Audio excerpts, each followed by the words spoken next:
Excellent. All right, everybody. What a great day it's been. That was a very emotional session with the Unison Benevolent Fund. Uh, wow. And so this session here, presented by the City of Toronto, Music, Race, and Finding Success. Um, the people that we have on, really cool go-getters, motivators. You know, this is the kind of thing, like, we've had obviously an interesting year, and a lot of discussions have been coming up. And if anything, you know, these conversations may be uncomfortable sometimes, but they're necessary. It's needed to move forward. And the music industry is definitely an area that can improve.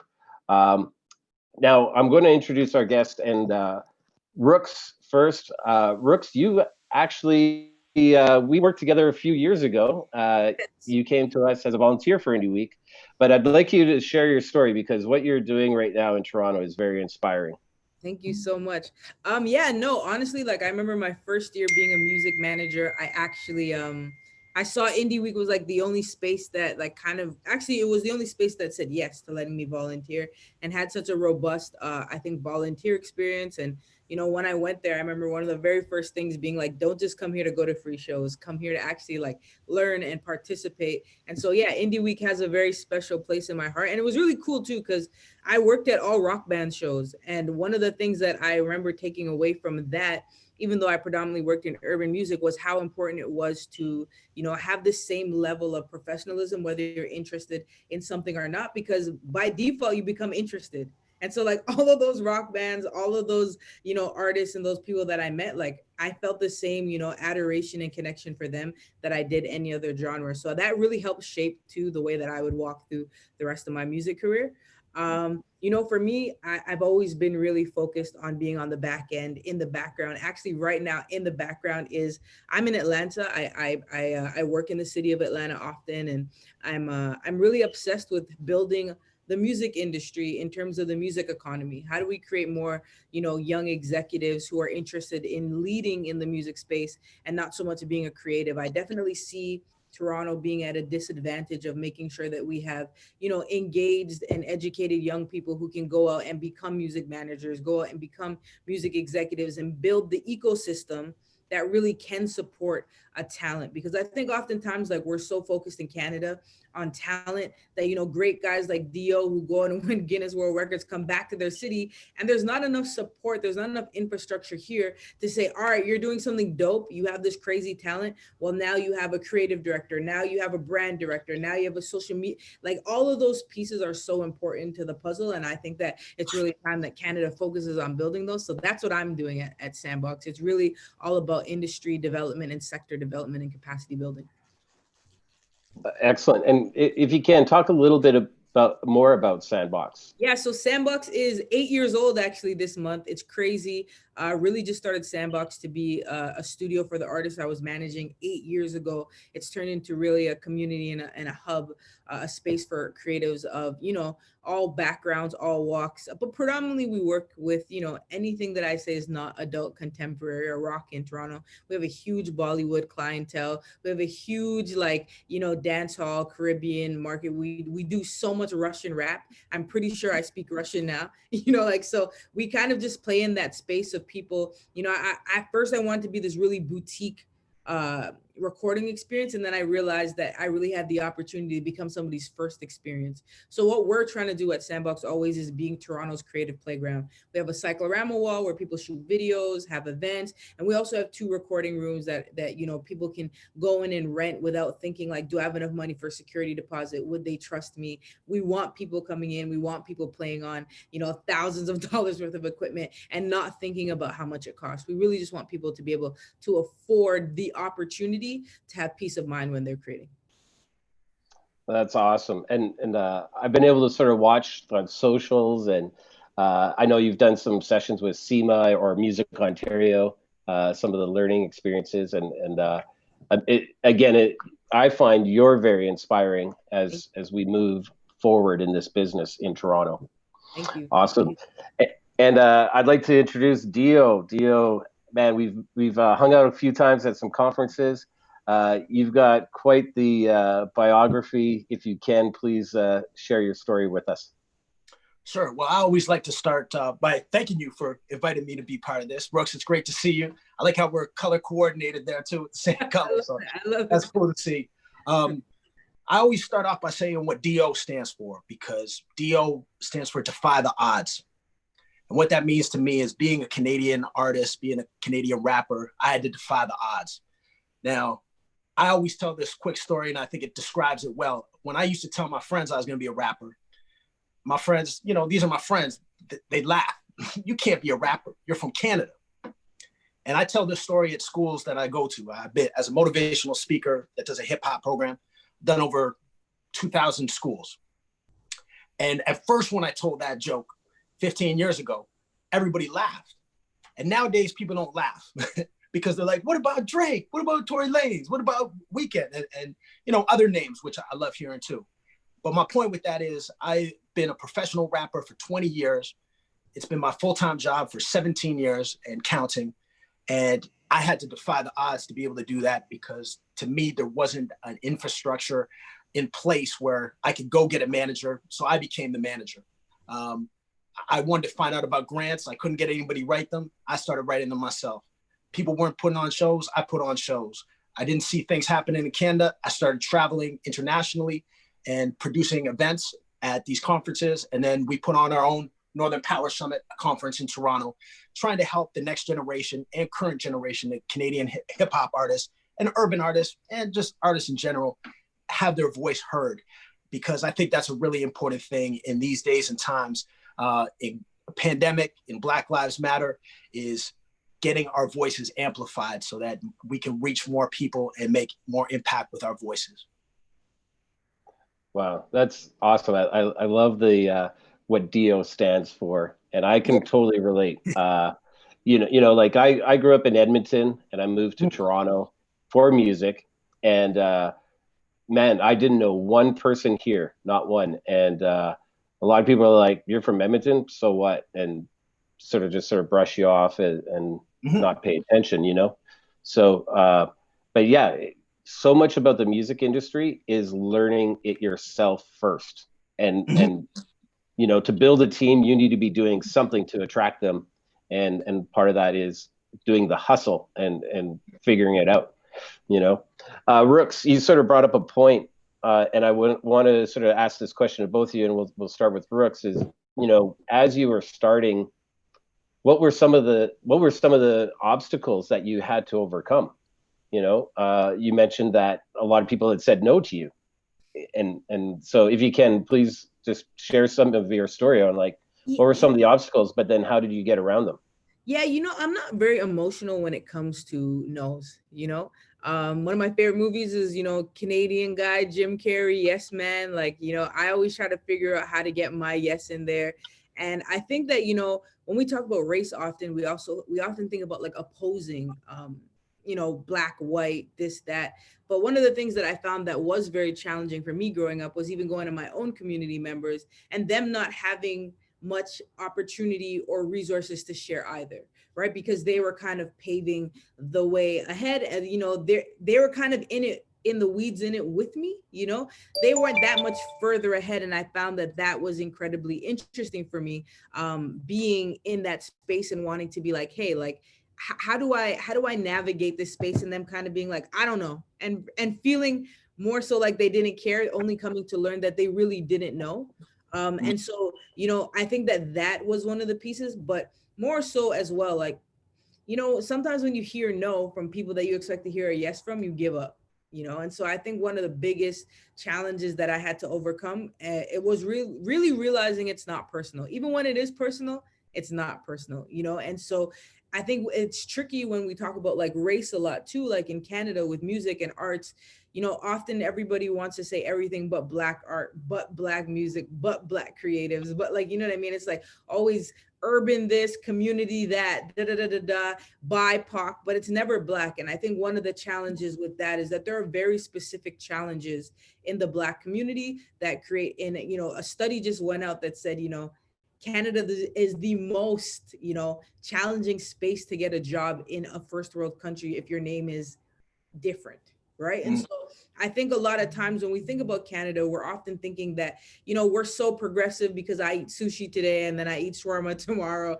But the people making decisions, they're not as progressive. And I don't think it's just from a malicious place. I think they're just not progressive because when you're so siloed in such a diversity, we're also still very siloed, right? Like everyone kind of stays to their own thing. And that's why I always applaud you for like Indie Week, because I actually have seen you many times go out of your way, Daryl, to like, yo, are you interested in this? Like when I first met you, you knew nothing about me. You're like, okay. I was like, you know, Daryl, there's not enough rap like in this space. You're like, do you want to stage? And I was like, I don't think I could pull that up. But like, we need more people who are interested in giving things that they're not interested in, building an opportunity to somebody else. And so I do think that that was my biggest challenge was, you know, not enough people in my own space who could pass the baton because maybe they've never had it. And then people outside of the space that didn't see the need or interest in relaying that because they didn't see the economic opportunity in urban music at the time. Awesome. Yeah, that's very well put. And it makes sense to me when you say that. And I think, you know, I think part of what we do in the music community, we kind of have this responsibility to pay it forward and make the road easier for those that are coming behind us. You know, I think that's a very important thing. You know, just in the music industry in general, there's years ago, it's like the record labels stopped developing artists.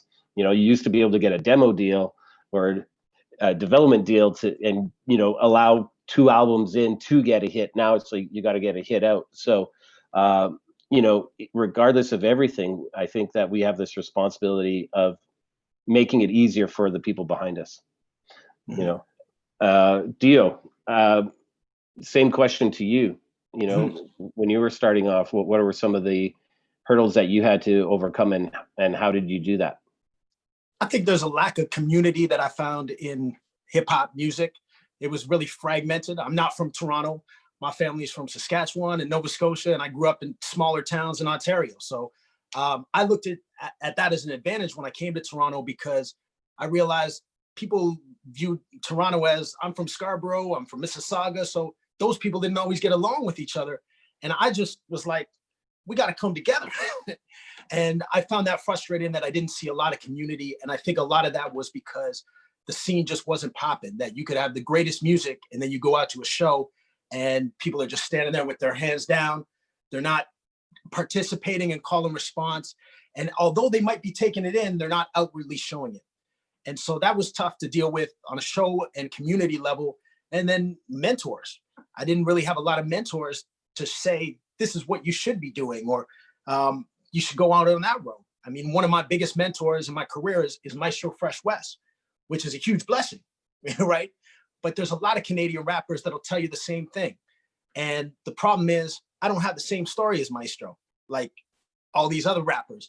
We don't have the experience of Let Your Backbone Slide being one of the top songs in Canadian history, or just that deep-rooted history as a Canadian hip-hop icon. So it's difficult to kind of get coached that way. So when Rooks was talking, it just reminded me of, I was out in Atlanta. I had an opportunity to perform at a party for the BET Hip Hop Awards with a radio promotions company. So I brought my man Famous there, a famous dope young artist that I started hanging out with. And we each performed at this big party. 2 Chainz was there, you know, some other rappers. And afterwards, there was a lot of media opportunities. And I kind of shied away. I was just like, let him have the spotlight. And it was the first time I ever did that. But I was just like, hey, you know, he's really hungry and he wants it. I'll do a couple interviews, but let him take advantage of this opportunity. And then eventually I bring him out to France and Midem and Singapore and Taiwan. And he went to Taiwan, didn't come back, literally. And he's a very successful artist and DJ there. But what I'm getting at is that was my opportunity to pay it forward and to say, I walked this path. Now maybe I can help you get a little bit further along too. And it makes me really proud to see the success he's had and some of the artists that I've been able to not give them everything. It's like you just open the door a little bit. And I love the artists that'll come through and push down that door, because nobody did it for people like myself. And Rooks, I think you could probably say the same. So I think it's great to see you create these opportunities as well as you, Daryl, because like nobody was giving us things. So we got to create them. Got to create fate. That's it. You know, I got to say, like, when I first started Indie Week, it was a hobby. And when I first started going to people, they're like, oh, so you're like Canadian Music Week? No, we're a little different. Oh, so then you're like North by? No, Right. we're a little different. And then like, well, why do we need another festival then? And it took us like 5 years to kind of like even just get past that, you know? And that's just normal. And I'm not saying anything against any of those conferences or festivals. We're just different.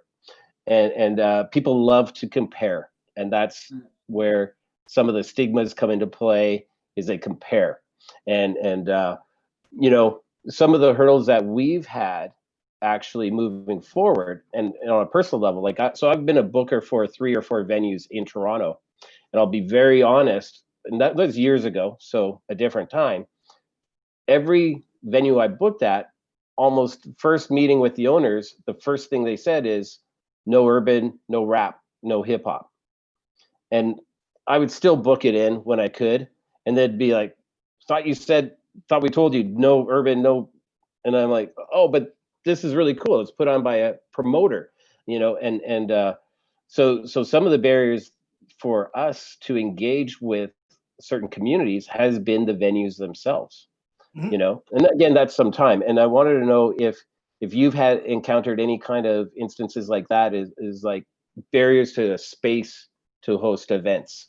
And you know, I think that one of the things that Dio had commented on, which is a factor, is it seems on my end, it seemed to be exactly like you said, is like, oh, they're from Mississauga, screw them. Oh no, they're from Scarborough, forget it. We don't like the community wasn't there to engage with a little bit. It's fragmented and you know, yeah, like you said, a lot of people sort of go to the show and stand in the back of the room kind of thing. But I'd like to know about like what are your experiences have been as far as like putting on events in Toronto? Are the spaces there? Can you access them?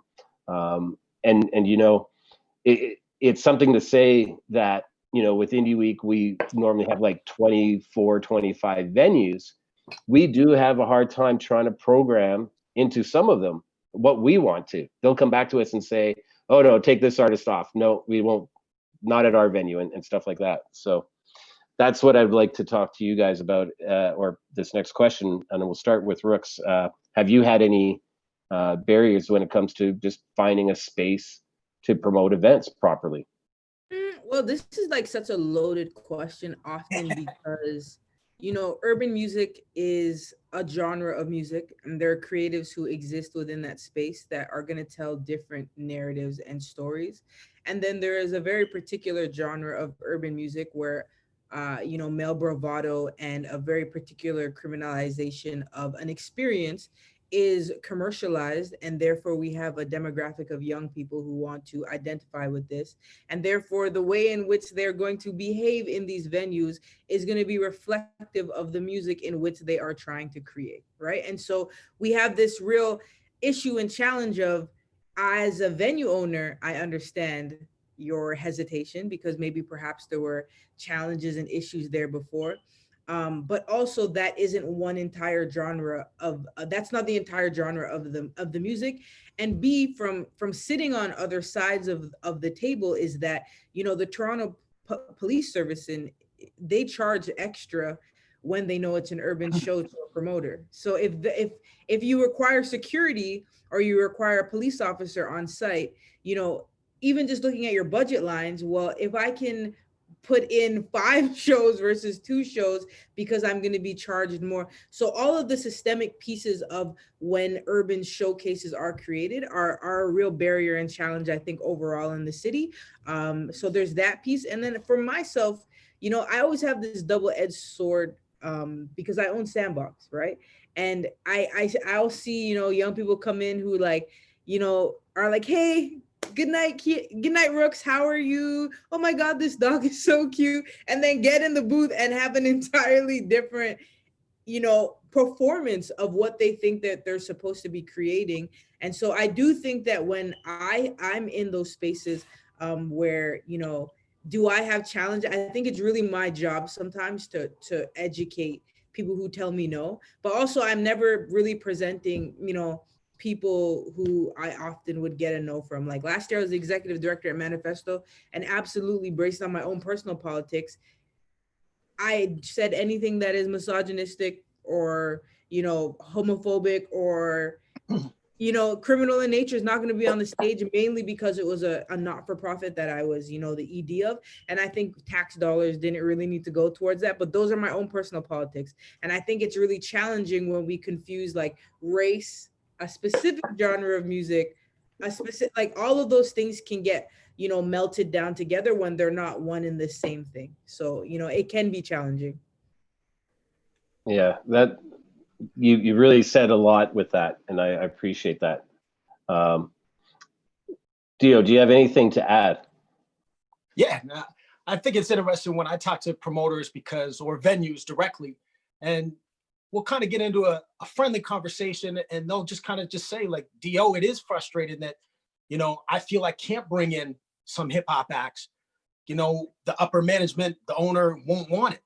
And they'll express that to me and they'll say like, I would like to get an act. And maybe I booked this one act before and then there was problems, there was fights, and now I can't do it anymore. And so I think that definitely our music, Black music, is stigma, it has a certain stigma to it. And the fact is, not most of the rappers and most of the singers are not gangster rappers or singers. And so to insinuate that we're going to bring a rough crowd is false. I mean, there are some, but it's a very small percentage, I would think. And there's I remember like whether you talk about the Flow era, when Flow 93.5 was playing local artists all the time, again, Much Music was playing it. Nowadays, Spotify or whatnot, but it's not translating into artists that are actually getting a chance to perform. And I think one of the things that has to be analyzed is, why is it that in Canadian hip hop history, the biggest artists have always been white? The artists that get to perform are white artists. And now Classified's my man, so I'm not mad at Class, but you see a trend when you see Classified from Nova Scotia, Sweatshop and Swollen, right now Mercules and Evo Ebenezer, and these are the artists that are performing. And Snow, don't forget Snow. And Snow, yeah. And it's not to take anything away from them, but it's just like you see the scales are tipped so far that you don't see any Black artists, that you start wondering. And it's a combination of those things, and it's just resulted in a situation where we don't have very many Black success stories. Which is really frustrating, because when you look at like a Rebel, or you look at Who Inc. and Rap Season and a lot of the commercialization of the huge promoters who have money to bring in acts, they're bringing in all rap acts. Rebel is a rap nightclub. You look at every single show that they're putting out, they're selling out 2 Chainz, they're selling out Nav, they're selling out Big Sean, so it creates this really weird paradox of like, all of your biggest commercial shows in Toronto are hip hop urban shows, but your Canadian hip hop urban artist, A, can't perform on those stages, and B, can't perform at a local bar. So it's like, there obviously is a need and desire for this, and we have the opportunity in Canada to do this kind of audience development, because if there was nobody interested in rap shows, the Inc. Entertainment wouldn't be making millions off of them. You know what I mean? So where is the gap that needs to be bridged? And one of the things that sitting on a space like TMAC, I sit on the Toronto Music Advisory Council, it is about strong arming venues a little bit to making sure that they are inclusive of all genres, especially if they're going out and getting things like tax credits to exist, right? And so I think that that's why it's really important, even for the urban music community, to create bodies that advocate and lobby for their interests, so that when a rock venue is getting a tax credit, so that they can create performance opportunities, those performance opportunities are reflective of the genres that are being created in the city of Toronto. Yeah, no, it's like, these are the kind of things I've experienced, as trying to put on shows. And Indie Week, from the early days, it was, my saying is that we just try to look for good music, because people are like, what kind of bands do you book? Mm-hmm. Good ones, right? Yeah. And it didn't matter what style. Like we've had Mortal Kombat, a band from Buffalo, which is actually two guys that hook it up to a PlayStation and they actually play guitar, but they're battling on a screen Mortal Kombat. And that was cool. We've had Mad Violinist and Symphony Crack Orchestra, really bad band name, from Atlanta. No singer. It's the melody is a violin, which was off the hook. So the one thing that we try to focus on, music, that's what we're here for, and one thing that we were able to kind of try to do is build a bill that was multi-genre. And so that we could have a rap artist at 11:30 in between a rock band and in between a hard rock band, and it worked. It was really cool. And a lot of people leading into it would look at the lineup and go, that's weird. I'm like, come and watch it. And they would be entertained because they're not hearing the same genre after genre, 6 bands of the exact same. So if anything, I think events can actually thrive because of diversity.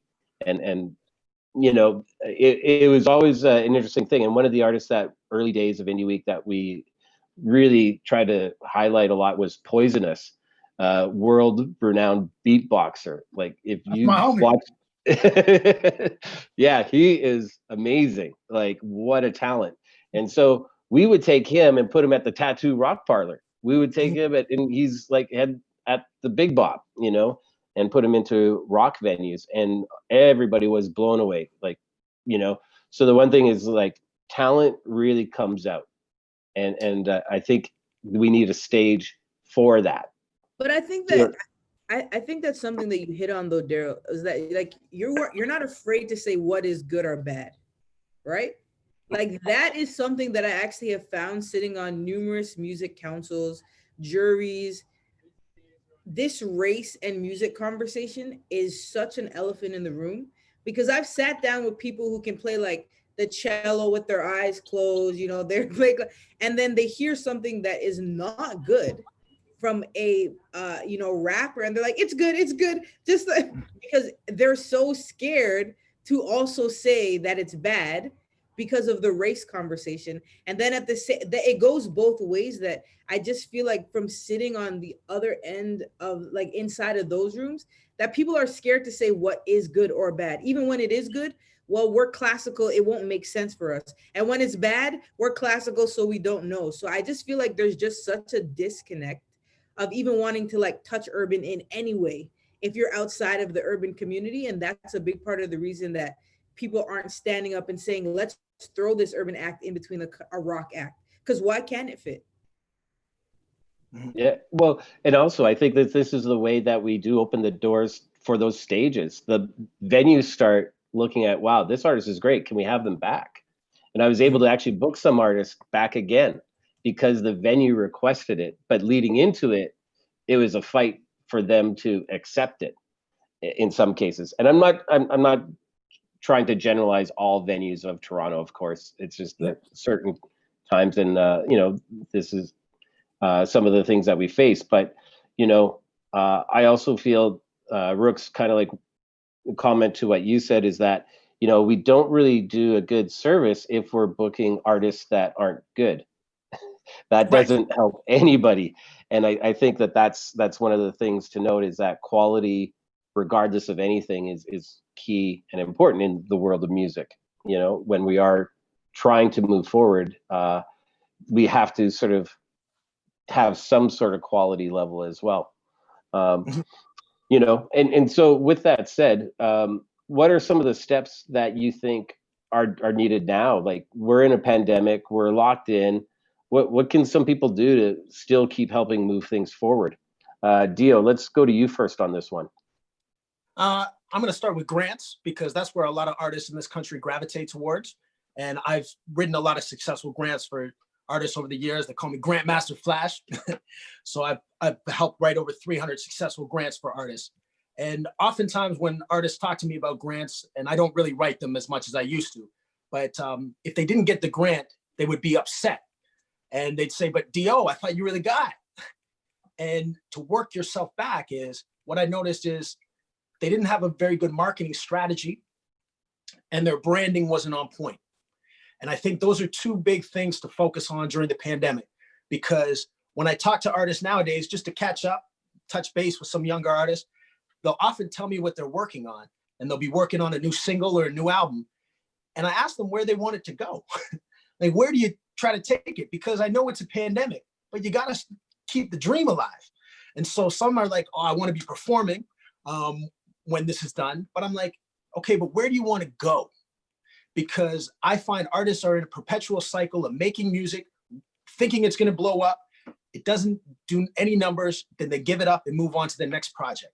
So I think it's really important to fine tune your marketing strategy and see what that really means for you, which reverts back to that brand and really figuring out your niche. I'm a big believer in branding is what separates you. For me, I've averaged over 100 shows in schools for the last 15 years because I can do a hip hop motivational show. I can do an anti-bullying show. I started doing a Black Canadian show, and it resulted in me now getting a grant from Canada Council to just create content to put on social media about being a Black Canadian.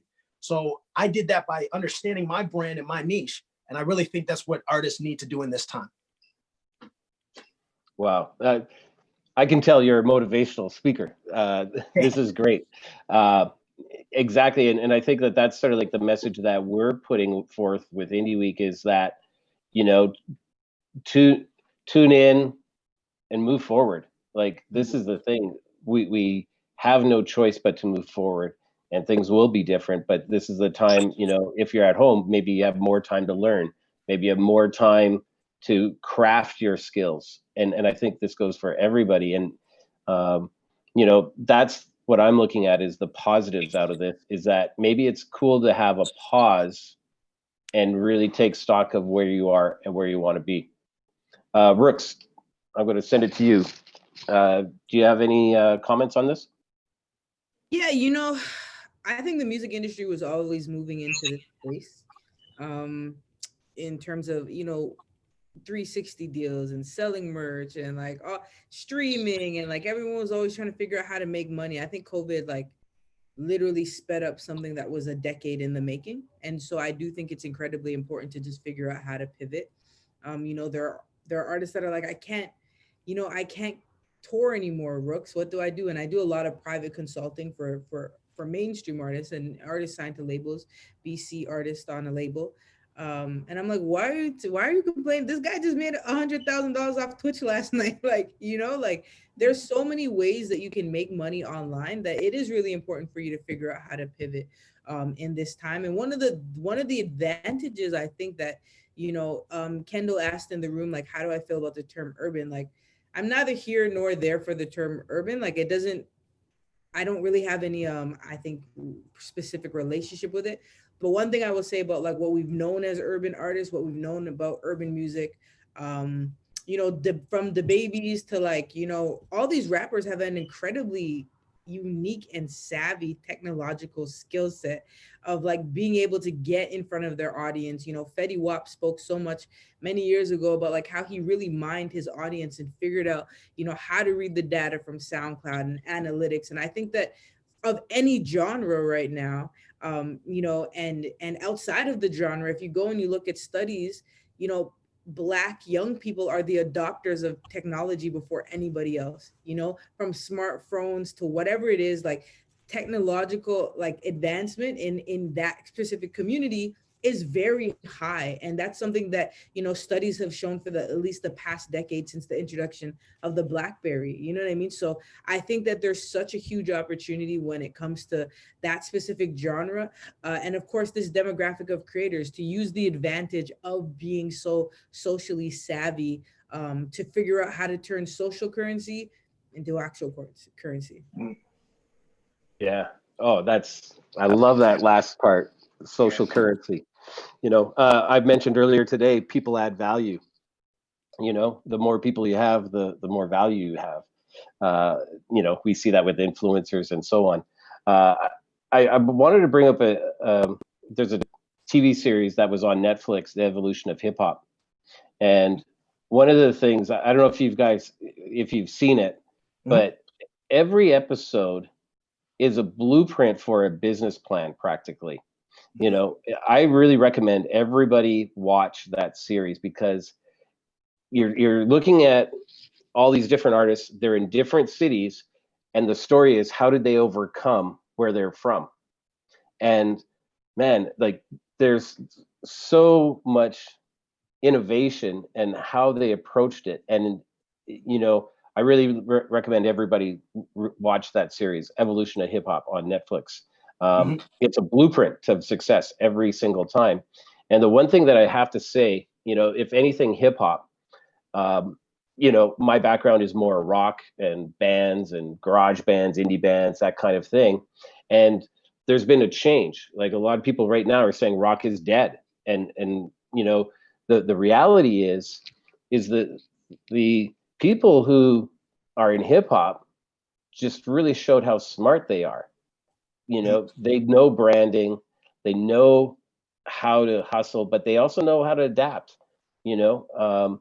And I think maybe, you know, coming from my background, it's a bit of more of a privilege, and we have a different type of expectation. Like we expect to be able to book shows, we expect to be able to do this, and so on. And I just love that series of those stories that are told. You know, again, you know, looking at, I remember listening to Tone Loc, like I'm old. Remember, I'm old. I remember like it's like, wait, they took the hook out of a song that's already a hit and made it into another hit. Yeah. Oh, that's genius. Like that is so smart, you know. And again, I'm just going to open this up now to comments.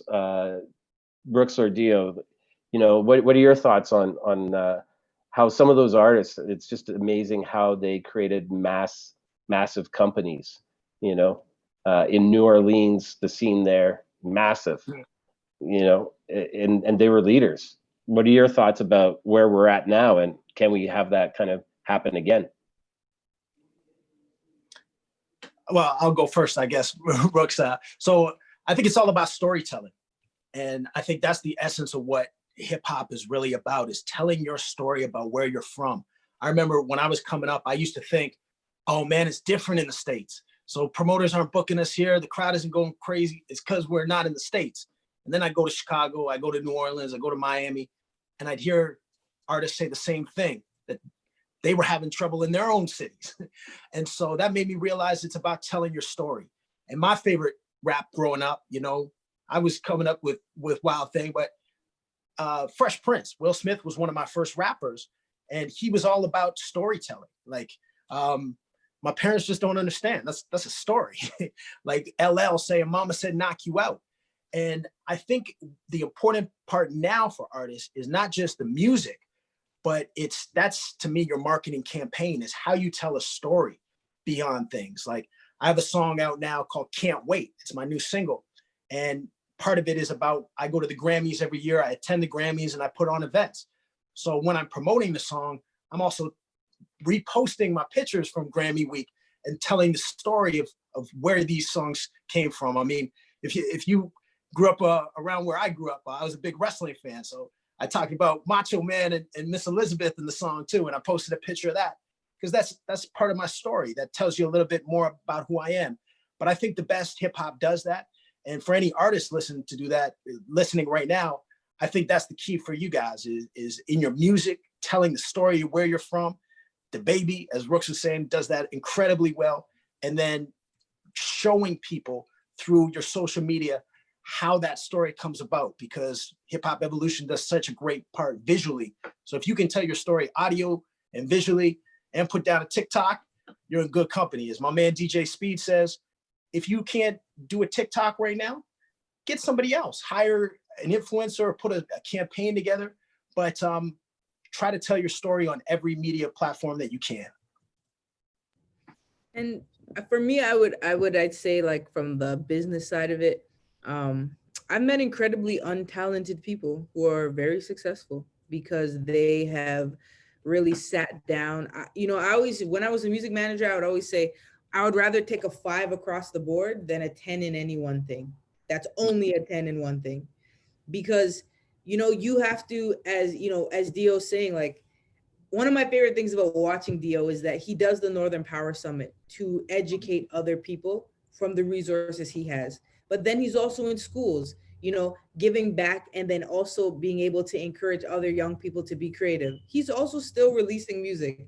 And then the man just called himself the grant wizard. He's also getting other people grant, right? Like, you have to understand that your skill set isn't for you. And I think one of the biggest things that I see and I'm challenged with often in Canada is that, you know, when I meet, you know, an artist in Atlanta and I'm like, yo, how did you end up getting on this record? Well, I was doing backgrounds for this person. And then they asked me if I wanted to help somebody else out in the studio. And so I went to do that with them. And then they asked me to help some, not one talk about payment, not one, just about sharing their gift and using their gift. And I know it sounds so like cliche and like, but if you are always sharpening your skill set and then you're always willing to share it all the time, you're going to turn around one day and you're going to realize that you've built a network and a supportive community that wants to see you win. And one of the challenges of being in our city, like speaking really frankly, is that it's incredibly siloed. Everybody looks out for their team, and it's like having a bunch like basketball teams with only 3 players. Toronto's filled with basketball teams with like 3 players, and we all need 5. So I think the best thing that you should figure out is like, what is your 5? What are the core fundamental things that you need for your business? You know what you're good at, know what you're bad at. Know what you're bad at and go and find those people and build that, because there's so much talent in Toronto that it blows my mind, but there's not enough business acumen. There's not enough development of the capacity you need to do and run and facilitate an actual revenue generating product. You know, even if you're creative, you're generating revenue. Dio has 2 kids. He has to feed those 2 kids. He can't be like, yo, you have to figure out what your revenue model is and then really build that out. Yeah, I totally sympathize with the you know, lack of certain business aspects in Canada. You know, just thinking you know, Canada has always produced world-class musicians, across all genres. If you think Celine Dion for AC, Michael Bublé, but then you get Sum 41 for punk rock, you get Shania Twain for country, Nickelback. I know Nickelback, but you can't say they're not huge. You know, it's crazy, and a lot of the people think they're from the States. You know. And also musician wise, if you think Lady Gaga's music director guitarist is Ricky Tilo from Toronto, right? Dan Cantor, who was with Justin Bieber from Toronto, right? And also Prince, the last group he had, the 3 girls, Daniela, she's from Toronto, right? So we produce world-class musicians. And do you find that we do have to leave to go somewhere else to get recognized, or can we actually build it here? I think you have to do both. I'm a big fan of doing both. I don't think you just leave and pick up and move to New York, because I don't think it's the 90s anymore and the labels aren't just in one place. But I think you have to put yourself in positions where you can succeed. I'm a huge fan of showcasing at conferences. We talked about lineups, and I think SEMA does an incredible job of when they have a hip hop artist, it's not just hip hop night. I've done these shows and represented acts that are playing with rock bands and cellists and violinists sometimes. So I think those are important opportunities. And you just got to get on a plane sometimes and go and network. You know, Rooks is there in Atlanta. I remember flying down there just for a lunch meeting with Wendy Day, who helped negotiate the deal for Cash Money. And I did that because she said she could go out for lunch with me. Meanwhile, she was charging, you know, artists like $5,000, $10,000 to work with her. But she was like, wow, you'll hustle and just get on a plane. And she connected me with more people because of that. You got to build it back from where you come from, though. And you got to build your own audience and your own niche and show them your moves while you're on the road, but still put your resources back in at home. I'm a firm believer you still got to do things here. And you got to blaze that trail. If it doesn't exist, that's what I've been trying to do my whole career. If this pathway didn't exist, I'm gonna walk down it. I'm gonna help the next artist out. And I tried to create positive energy where we could all try to help each other. Yeah, I absolutely agree. I think that what all artists and creatives need to realize is that the music business is no different than any other business. You know, if Sprite is coming out with a new Sprite, they're marketing it to their consumer, B2C, but they're also doing their B2B marketing on the back end to make sure that the stores want to put it out in the front if they're forcing it on the consumer, right? You can't force something on the consumer and then not have the business be prepared to sell your product. And so when we really think about like, do we need to go out and do it? I think the reason that Canada has to go out and do it, like you said, Daryl, we have, I think more diamond artists than any other country in the world. Like Canada has the most diamond. We don't have the most diamond executives though. We don't have the lawyers here. We don't have the managers here. We don't have the booking agents here. If people had those people here, then they could stay here and do it. And so one of the things that we need to force our labels to do is move from being just distribution labels and tax breaks for huge labels to be like, you need to put money into artist development here in Canada, Universal Music Group. The budget you gave New York, just the city of New York, give us half of that budget so that we can trust what we know will work in our market. We need to build the back end of our city. We need to build the back end of our country so that we have the same muscle to flex that TIFF does, that the film industry has to flex. The music industry here has, I often feel like we get pimped out. Talent gets taken. What, you know, they say for every artist that makes $1, you've made the industry 10. So that means that we're always taking our talent and then creating a lot of economic growth for the industry in other markets. In order for us to do that, we have to put the money in our market. We have to take these risks. We have to be the ones who are willing to say, let's put $100,000 into this person. But that means we got to do our business.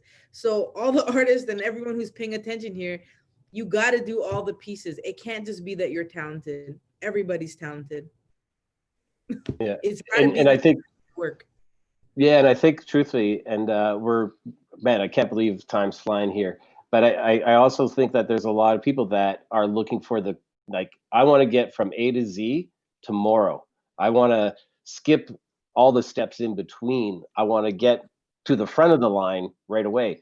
Do you find that's also some of the sentiment with some of the artists? They just want to kind of like, let's get to the front, and it's not going to happen fast enough for them. Every genre is kind of like this in a way, but with hip hop, we really believe in blowing up and doing it big. And so sometimes artists just want to play that role and they don't realize the work that goes into it. So to bring it back to Indie Week and to conferences, I think when an artist has an opportunity to showcase at a conference, it's not just about your 15-minute slot or your 30-minute slot. It's about networking. It's about going out and talking to people and getting people to your show. And then after your show's done, it's not about going and leaving. It's about staying and hanging out and taking part of it, because sometimes the best things you will see at a conference could be Indie Week, could be Northern Power Summit, could be New School Rules, is the relationships that you build, even with people who didn't see your show. You were just able to connect with them because you were open to it. And so I think that hustle part of it is what the successful artists do. And the ones that just think that they can coast and that things will come quick, those are the ones that usually flame out and become disappointed and disillusioned and bitter. Excellent. Rooks, any final comments? You know, I think Canada is the greatest country in the world. And I think Toronto is a challenging city, but one where you can really sharpen your skill set. And I think even with all of the things that we're missing, we have so many other things that make up for those things, you know? And so it's really about, you know, if you've ever heard me speak before, similarly to Dio, you know, I do a lot of speaking publicly, and my whole thing is like, create fate. Your conditions don't have to be your conditioning. And I say that because you know, outside of Canada, I'm a very well-known music executive in the United States. I live in Atlanta part-time, not because, you know, I'm some huge big shot, but I didn't allow my conditions to be my conditioning. I was like, okay, people don't know it here. Where do they know it? I'm going to go there and figure out how to build there. And so, you know, it's not going to be handed to you. Go get it. You really have to go get it, but you're not even going to know what to go get if you don't know what it is that you're looking for. So do the work. It really starts inside of yourself. If you don't know the steps, then you're always going to misstep, always. So figure it out. Yeah. And, we're all going to make mistakes. And, this came up in talk earlier today is like, when you make a lot of mistakes, you just start learning what not to do, and you get closer into knowing what you should be doing. So with that said, Dio, you actually teed it up nicely. Our next session is be present everywhere while staying at home. Man, this is a session that I was on for Meetem in New York, and it's presented by Lyric Fine and Cab and Mondo and Meetem, or I was Mondo New York, sorry. And this is a crazy session. I think we have like 40 plus industry reps, and we do a quick round. Everybody says who they are, what they do, and we then do crazy networking. So Dio, you set it up quite nicely. I'll be on there too. Yeah, let's go to the next session. And this is going to be fun. Thanks, Rooks. Thanks, Dio. Always appreciate your time. Of course. Have a great night. All right. Let's go to Mondo, New York, and let's do this. Thanks.